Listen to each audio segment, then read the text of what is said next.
guys, my name is Prinsa and today I'm going to share how I refresh my curly hair using just water. This is my day 3 hair today and I have fine hair. I am going to share how I used just water to refresh my hair. Before I start, let me tell you कि first day पे मैंने jail और cream से बाल set किए थे. So पहले cream and then jail. बहुत सारी टेक्निक्स होती हैं, बहुत सारे प्रोडक्ट्स भी अवेलेबल हैं मार्केट में and I usually go back to my favourite techniques. अगर मुझे पता है कि मुझे किधर जाना है जहाँ पे मेरे बाल should look good, I will only and only go back to those techniques. I am going to share everything with you in the coming videos, but today I am going to tell you how I refreshed my day 3 hair.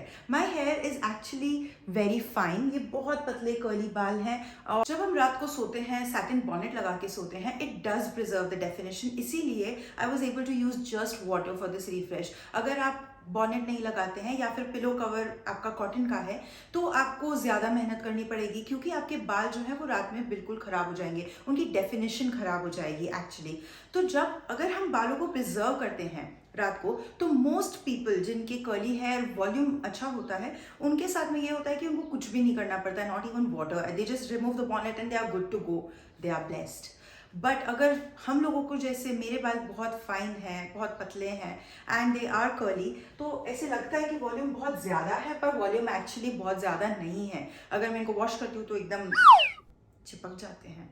तो ऐसे बालों में क्या होता है, जब हम रात को सोते हैं तो फिर बॉनेट के अंदर भी ये बाल बहुत ज़्यादा अपनी जगह नहीं रह पाते हैं और ये बहुत जल्दी अपनी डेफिनेशन लूज करते हैं. So I will just use water. तो वाटर क्या करेगा, जो मेरे बालों में ऑलरेडी प्रोडक्ट्स थे जो मैंने डे 1 पे लगाए थे, और क्योंकि मैं बॉनेट लगाती हूँ, मैं पिलो कवर यूज़ करती हूँ सैटिन का, तो मेरा प्रोडक्ट जो है वो एक्चुअली मेरे बालों में ही है, वो कहीं पर नहीं गया है. ना उसको पिलो कवर ने उसको सक आउट कर लिया है, बिकॉज कॉटन जो है वो मॉइस्चर सक कर लेता है. अगर आप कॉटन पिलो कवर पे सोते भी है तो आपकी स्किन ड्राई हो जाती है.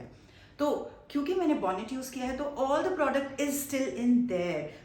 When I started it was still in their. So what water did was just reactivate the product. तो मैंने बस पानी स्प्रे किया प्रेइंग हैंड्स मेथड से.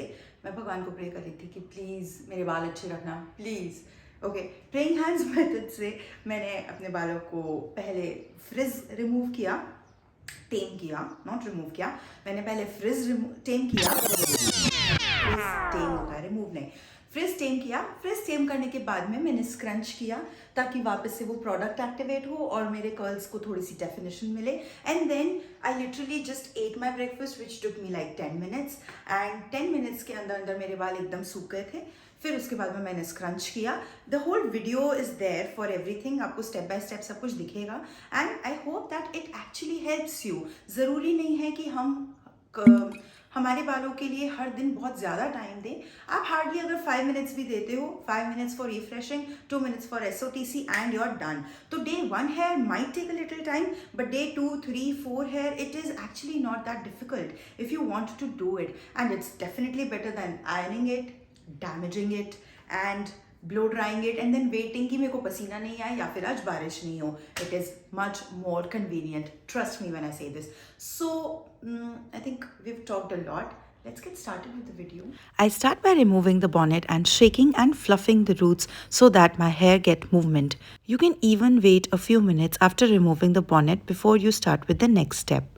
Then I spray water on one side of my hair. I wet it enough to reactivate the product, but it is not dripping wet.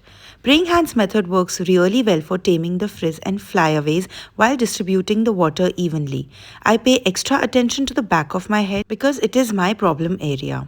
Continue praying hands method until all hair is tangle free and evenly wet. Then start scrunching with gentle pressure. It helps define the curls. You can already see the difference between the refreshed side and the non-refreshed one. Now I will take the crown area which seems extra frizzy and I will continue praying hands method, then scrunching gently. For the parting, I just flipped my hair and then smoothened out the frizz. I will repeat the praying hands method and scrunching for one final time before I let it air dry. I take special care not to touch it while it is air drying. My hair is 100% dry now. I will break the gel cast by repeating the same motions, praying hand and then scrunching it gently. I will continue until all my hair is fluffed up. I will also fluff up the roots in between. It only took me 2 minutes to do this. Overdoing this increases the frizz. So it's important to know when to stop. And that's it. This is how I refreshed my fine curly hair. I will also show you the back so that it gives you a complete idea of how amazing this easy peasy technique is. Do try this quick water refresh and let me know how you like it. Thank you.